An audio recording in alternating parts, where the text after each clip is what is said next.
pagi sahabat kontraktor lab. Setelah kemarin kita keliling di area Oka, saat ini saya coba hadirkan kepala teknisinya secara langsung kita hadirkan. Jadi kalau nantinya akan mendapatkan penjelasan secara menyeluruh tentang apa spesifikasinya dan flow-nya bagaimana serta aliran data udaranya bagaimana. Halo, selamat pagi. Nama saya Ozi. Bersama rekan saya Mas Robi. Hari ini saya akan coba jelaskan ruang operasi di klinik MMW dan Pasar Bali. Jadi ruang OKA yang kita setting kali ini itu berdasarkan peraturan pemerintah Kementerian Kesehatan nomor 24 tahun 2016 gitu ya. Jadi yang membahas keseluruhan teknis tentang rumah sakit. Tapi kali ini kita hanya akan bicara spesifik di ruangan operasi saja. Nah, ruangan yang kita bangun ini ukurannya 7 kali 7 meter untuk ruangan operasi utama. Kalau ditambah dengan fasilitas pendukung lainnya dengan scrub station, ruang steril, koridor kotor dan lainnya itu ukurannya 10 kali 10 meter. Oke, yang pertama yang paling penting di ruang operasi itu adalah tentunya tata udara. Tata udara kenapa menjadi bagian penting dalam ruang operasi? Karena kita tahu proses operasi adalah proses yang sangat rentan sehingga diperlukan suatu ruangan dengan udara yang steril, gitu ya. Nah ini contoh AHU yang kita pasang. Jadi ini area supply-nya. Tepat keluaran AHU-nya kita pakai filter H13. Jadi kelasnya kelas 1000, tapi kalau untuk ruangan kelasnya jadi kelas 10.000. Yang kedua, selain partikel, yang memegang peran penting adalah suhu dan tekanan.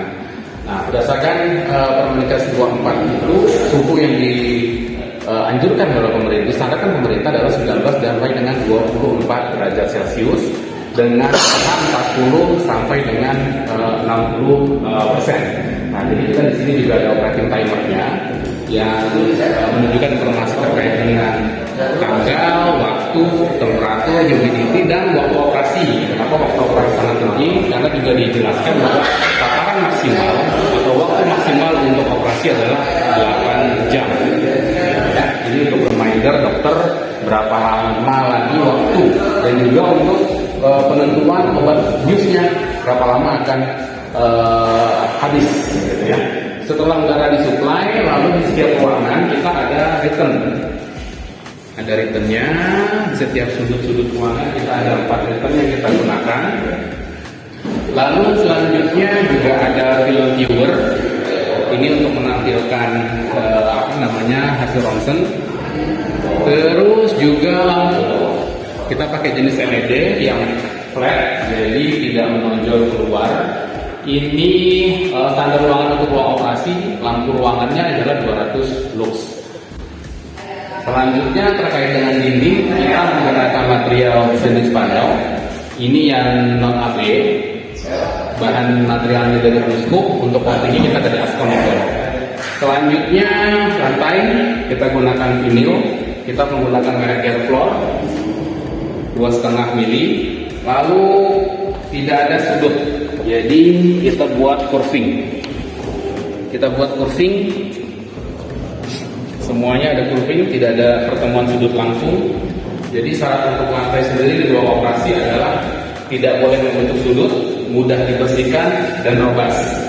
Dan yang paling digunakan adalah bahannya vinil anti mikrobiologi. Selanjutnya kita juga ada karbon untuk transfer material. Setelah alat operasi digunakan, kita transfer ke area kotor di luar sana. Lalu untuk stop kontak, kita juga siapkan banyak stop kontak untuk support apabila ada kebutuhan alat-alat tambahan. Lalu juga ada gudang atau lemari untuk menyimpan bahan-bahan, baik alat untuk operasi maupun obat-obat yang akan digunakan. Dan ini kita installnya modelnya semua flat, tidak ada yang menonjol ke dalam ruang operasi.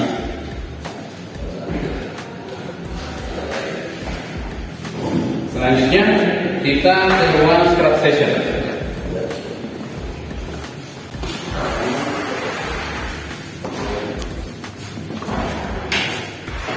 Jadi ini pintu masuk. Udah. Jadi ini pintu masuk dokter, itu masuk dokter dan petugas medis lainnya yang akan ke ruang operasi. Lalu mereka akan masuk ke ruang scrub station. Ini unit scrub stationnya. Jadi untuk airnya sendiri kita menggunakan filter dan juga lampu UV. Lalu untuk sensor-sensor yang digunakan ada yang menggunakan ini.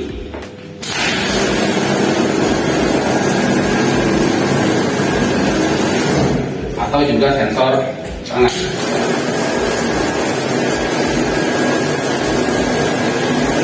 Di sini ada untuk sabun dan juga alkohol serta pengering. Jadi flow-nya itu Mas Oji, kalau dokter mau masuk ataupun asisten dokter, mereka masuk ke sini dulu ya? Ya, Flow-nya ya. sebelum masuk jalur masuk ruang operasi harus lewat scrub station dulu. Jadi untuk memastikan bahwa Steril ya, dokter dan ya. juga apa namanya petugas medis itu memang sudah membersihkan diri. Oke. Baik. Semuanya otomatis ini ya? Berarti ya? Termasuk ininya. Oke. Serta hair dryernya ya.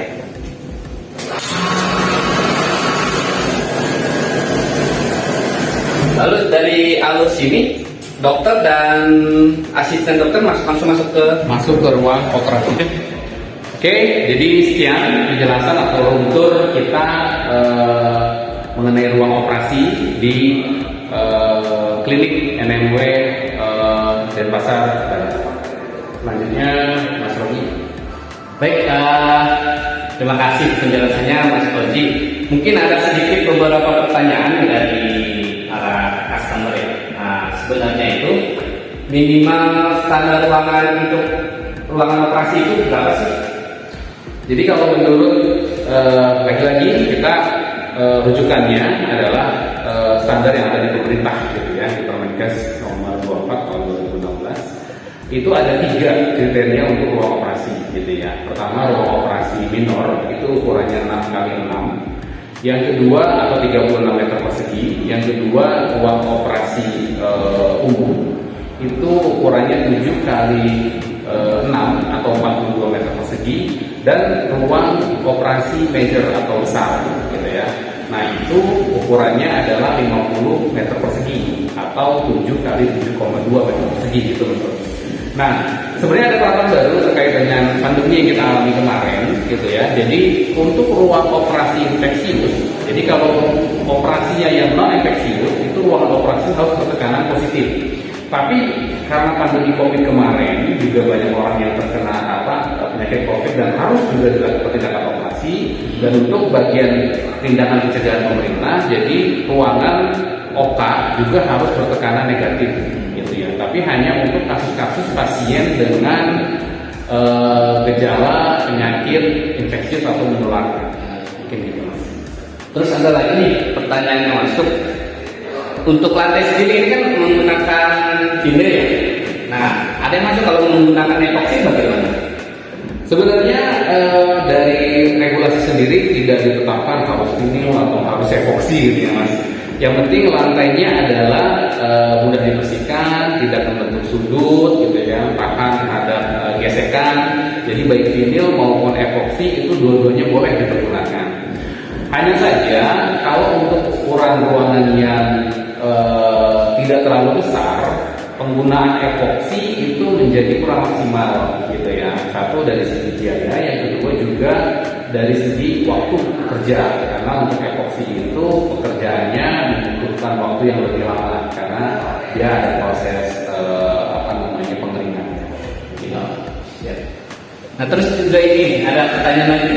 Ini kan dinding-dinding serta plafonnya menggunakan kamera.